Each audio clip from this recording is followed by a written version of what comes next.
Salut les amis, c'est votre Youssef national international. Aujourd'hui, j'ai décidé de faire un type différent de vidéo, donc j'apparaîtrai pas à la caméra, mais quand même vous allez entendre ma voix. Et beaucoup d'entre vous m'ont dit que ma voix les apaisait et leur faisait du bien, donc je me suis dit pourquoi pas vous faire un audio. J'espère que vous allez bien, que vous avez passé une très bonne soirée. Ce week-end, on a fait des lives qui étaient assez intenses. J'ai encore beaucoup appris. J'ai reçu énormément de gentillesse de votre part. Ceux qui étaient présents savent que malheureusement aussi, j'ai reçu énormément de commentaires méchants, de spam,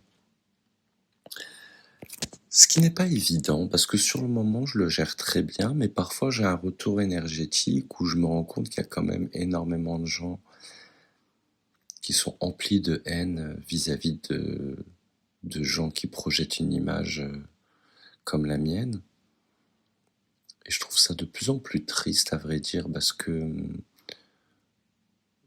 je suis même parfois en train de me dire que c'est pas une méchanceté parfois qui est dirigée directement vis-à-vis de ce que je suis, mais c'est un profond mal qui est là, qui est dans le monde, et qui n'a pas de raison, et que les gens embrassent sans eux-mêmes le comprendre. Et je trouve ça assez impressionnant. Je trouve que la société a quand même un abandon de soi au mal, à la méchanceté. C'est triste. Mais en même temps, ça met en valeur, dans cette obscurité, des gens qui, malgré une conscience de ces choses négatives, décident quand même de briller. Ce qui fait la différence. Et ces gens-là font la différence. Donc je voudrais remercier ces gens-là qui ont fait la différence pour moi. J'espère qu'ils se reconnaîtront, que ce soit Glow, mon ami dans la vraie vie, Marc avec qui j'ai vraiment accroché, que ce soit Étoile de poussière, alias Esther, que ce soit Mehdi, que ce soit Seigneur, Monseigneur, si je me souviens bien. Et j'en oublie, il y en a énormément qui ont été là pour moi, qui sont là pour moi. Et ça me touche énormément. Même parfois, j'ai un peu du mal à le comprendre. Parce que c'est tellement opposé comme comportement à ce que je peux recevoir parfois. Pas là pour me victimiser ou quoi que ce soit. On a tous nos tares dans la vie. Bon, il s'avère que la mienne, malheureusement, tourne autour de quelque chose qui n'est pas des plus intéressants. À mes yeux. À mes yeux, c'est pas vraiment important ta sexualité, c'est pas important dans l'entente avec quelqu'un, en tout cas d'un point de vue amical. Pour moi, c'est pas vraiment important. Le physique, le genre. Quand tu cliques avec quelqu'un en général, ça dépasse tout ça. Moi, je me souviens de mes fous rires les plus spontanés où j'ai eu une complicité avec quelqu'un. Ben, son physique, son genre ne déterminait pas la blague ou l'instant. Donc ouais, c'est pas des choses auxquelles moi je m'accroche plus que ça, mais les gens sont très programmés en fait dans leur vision. On n'est pas là pour lutter, on est juste là pour être soi-même sur Internet, à vrai dire. L'erreur que je veux pas faire, c'est un réajustement dû à la haine. Je veux rester spontané, mais en même temps, je ne veux pas ignorer. Parce que c'est faire la différence d'accepter de parler des choses qui sont pas agréables. Donc ouais, c'est un chit-chat, les amis. Je bois mon café et je discute avec vous, j'échange mes idées, mais en même temps, j'écoute mes propres idées.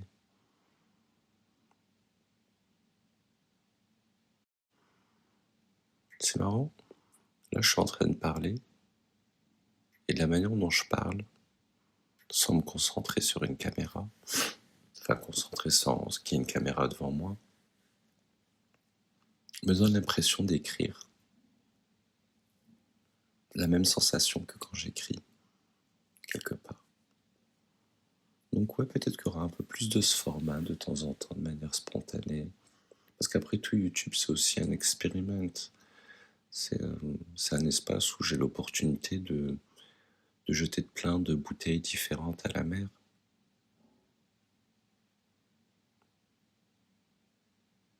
En m'amusant et en même temps en vivant ma vérité. J'aime beaucoup YouTube, j'aime beaucoup. Même si il y a toute une toxicité qui existe sur les réseaux sociaux, je trouve que YouTube a quelque chose de universel quand même. Et j'espère que ça va rester comme ça. Il y a énormément de règles, bien sûr, c'est comme tout. Mais je trouve que sur YouTube, il y a quand même un espace où tu as l'impression, en tout cas, ou le sentiment que tu peux être ta propre version.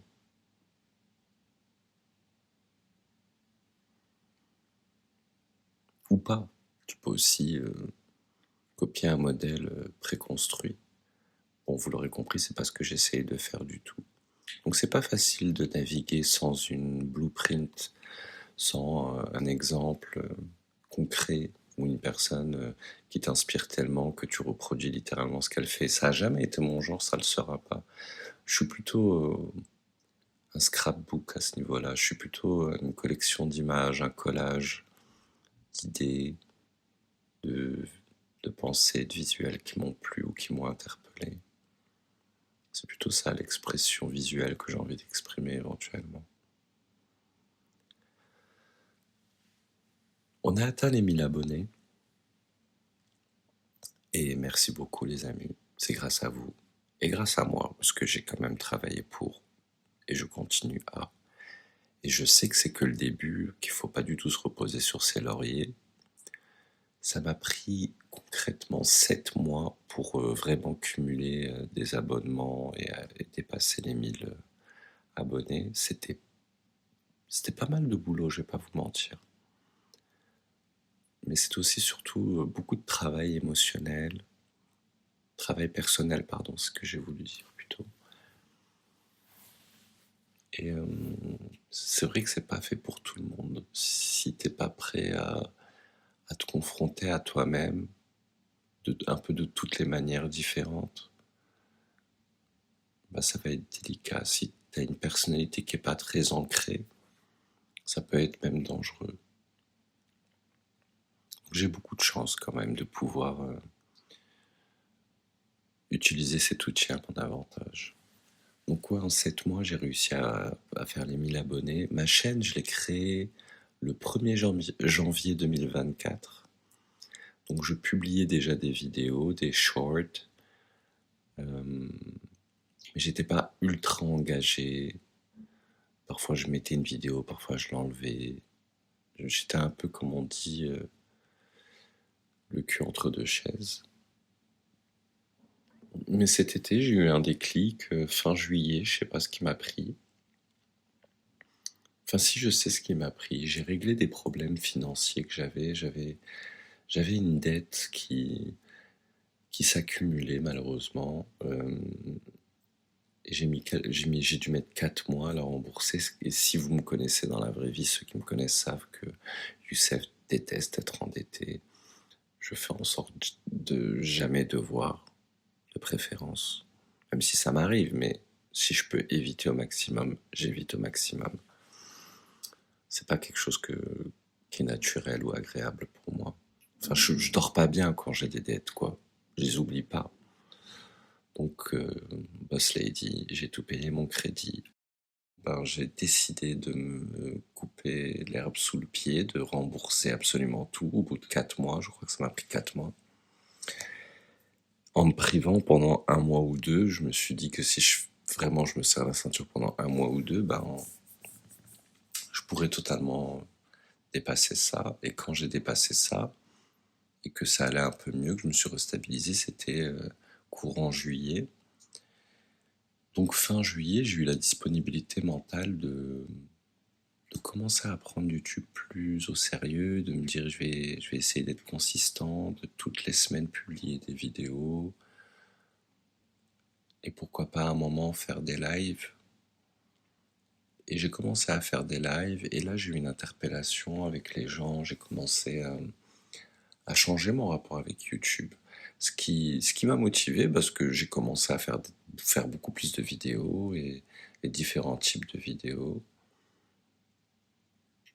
Donc oui, les choses se sont pas passées comme je l'imaginais peut-être, mais elles se sont pas mal passées.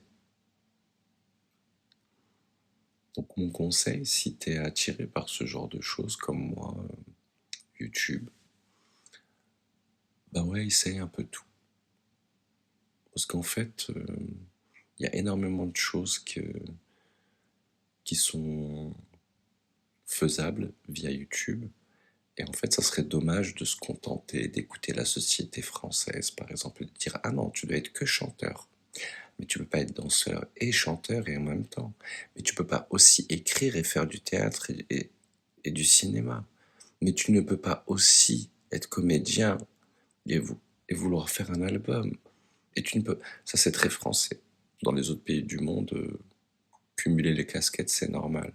Et tout artiste sait qu'il est son propre manager, son propre producteur, son propre maquilleur, son propre coiffeur, son propre tout.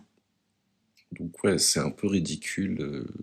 Je pense que n'importe quel chef d'entreprise te dira, oui, si t'es pas prêt à cumuler plein de casquettes, tu vas pas faire grand-chose. Donc je trouve ridicule cette mentalité de, ah non, mais tu devrais choisir entre la danse ou le chant ou non. Non, l'expression artistique, c'est l'expression artistique. Point. Elle peut avoir plein de formes. Si demain je veux me mettre au dessin, je me mets au dessin. Ça sera un prolongement de mon art.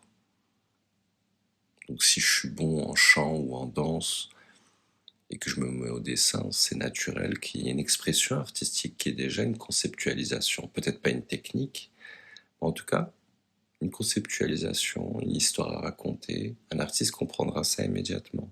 Donc oui, n'ayez pas honte de cumuler plusieurs casquettes. Et YouTube est l'opportunité de les exhiber, et de les tester, et de les améliorer. Déjà, quand tu es youtubeur, automatiquement, tu dois faire un peu d'édit. Tu vas faire du montage. Donc déjà, tu crées ta polyvalence. Bon, oui, tu me diras dans certains cas, il y a des gens qui envoient des professionnels qui font leur montage. Mais quand même, tu dois te scripter un minimum, suivant le type de vidéo que tu fais. Tu dois te filmer, suivant le niveau auquel ton image est projetée, ben peut-être que tu as du matériel, peut-être qu'il y a de la technique, quoi. C'est pas évident.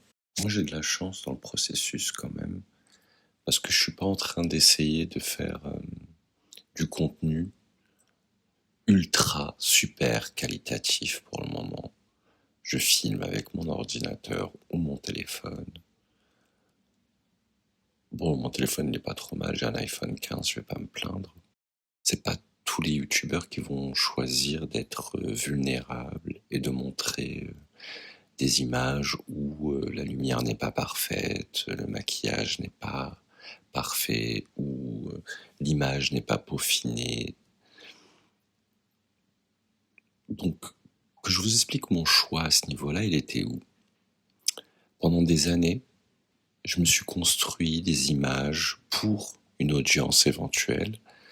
Et donc je construisais une image d'artiste, voilà à quoi je veux ressembler, voilà comment j'aimerais que les gens me voient. Que du truc très pro dans ma tête, il fallait que ça soit parfait. Le problème, c'est que pour créer ce genre de contenu, ça met du temps, ça demande des moyens. Et que ma réalité, c'est que je vis très simplement et je n'ai pas les moyens concrètement de faire vraiment ce que j'ai en tête quand j'ai une idée. Donc je me suis retrouvé à attendre, à travailler, à construire cette image à l'intérieur de moi et à attendre patiemment l'opportunité pour pouvoir réaliser ces choses-là. Mais la vie, elle est pas comme ça. Ma vie, en tout cas, elle n'arrêtait pas de me dire, Youssef, tu n'as pas encore les moyens. Donc fais avec ce que tu as. Et faire avec ce que j'ai, je me suis dit, j'ai mon art, et j'ai aussi ma personnalité. Et c'est là qu'en fait j'ai dû casser l'œuf quelque part et me dire, bon Youssef, tu dois tenter. Tu dois te montrer peut-être vulnérable, euh, en fait te mettre à nu quelque part et ouais, prendre ce risque-là. Parce que tout simplement, on est dans une société très capitaliste où les gens suivent l'argent à la fin de la journée, ou une interprétation du confort qui les rassure. Et quelqu'un qui est modeste, bah, ça les rassure pas. Instinctivement, ils se sentent pas en sécurité. Même si tu étais milliardaire, tu serais pas forcément en sécurité. La sécurité n'a rien à voir avec les finances. Tu peux littéralement être riche et faire un accident de voiture. Tu n'auras pas profité de ta richesse. Donc ça veut rien dire. Ce qui est important, c'est profiter de l'instant présent. Et toutes ces années où ces moments où j'ai essayé de me construire une image professionnelle et patienter de pouvoir la créer, ben en fait c'est du temps qui est passé. Et ben au bout d'un moment je me suis dit non, il faut que tu trouves un autre moyen. Il faut que tu t'ouvres, il faut que tu utilises plus de choses que tu as en toi, Youssef. Et je me suis dit oui, tu peux avoir une stratégie sur le long, moyen, petit terme, mais tu n'es pas dans une position où tu as l'opportunité de pas montrer qui tu es. Parce qu'au début, je me faisais un film, je voulais être très comme Beyoncé, comme vous le savez, Beyoncé et moi, c'est toute une histoire. Je voulais être très l'artiste qui parle pas trop et qui fait que des chansons, des vidéos concrètes, voilà. Et quand je dis des vidéos, c'était des vidéos de danse où justement, je voulais me mettre dans une position où j'aurais été très avare avec ma personnalité. En tout cas, tant que je suis pas connu grâce à mon art. Voilà, c'était quoi la stratégie de base. C'est pas le chemin que je me retrouve à prendre, comme vous le voyez. Je montre qui je suis, je montre ce que je fais en même temps. Je le fais à mon niveau, avec l'énergie que j'ai. Et au moins, je suis moins frustré qu'avant. Avant, j'étais plus frustré. Je le suis toujours frustré, très honnêtement, parce que j'ai des super chansons qui vraiment attendent qu'une chose, c'est d'être éventuellement réenregistré ou enregistré. Et le titre, le meilleur que j'ai, demande littéralement d'avoir un clip. Aujourd'hui, ben, les moyens sont pas, mes moyens financiers me le permettent pas. J'adorerais, parce que vous le savez, si vous me connaissez un peu, je suis hyper généreux. Et vraiment, ce contenu, je sais que ça vous plaira. Je le sais. Parce que je l'ai beaucoup testé partout, dans plusieurs pays, plusieurs gens d'origine différentes, et les gens ont vraiment accroché. Et cette chanson est un peu intemporelle, donc ouais, j'ai vraiment envie d'arriver au moins au point où je pourrais vous offrir cette version de moi. Et en même temps, je sais que j'ai le contrôle sur rien. Tout ce que je peux faire, c'est faire. Donc je fais, j'échange, je jette mes bouteilles à la mer. Donc je vous remercie tous les amis de m'avoir écouté. J'espère que vous avez passé un bon moment. C'est lundi matin. Il est midi. J'espère que ce format vous aura plu. Merci pour tout. Les gens qui ne l'ont pas entendu encore de ma part, je vous souhaite une très bonne année. Je vous embrasse tous. Bonne journée, bonne semaine. Et on se voit prochainement.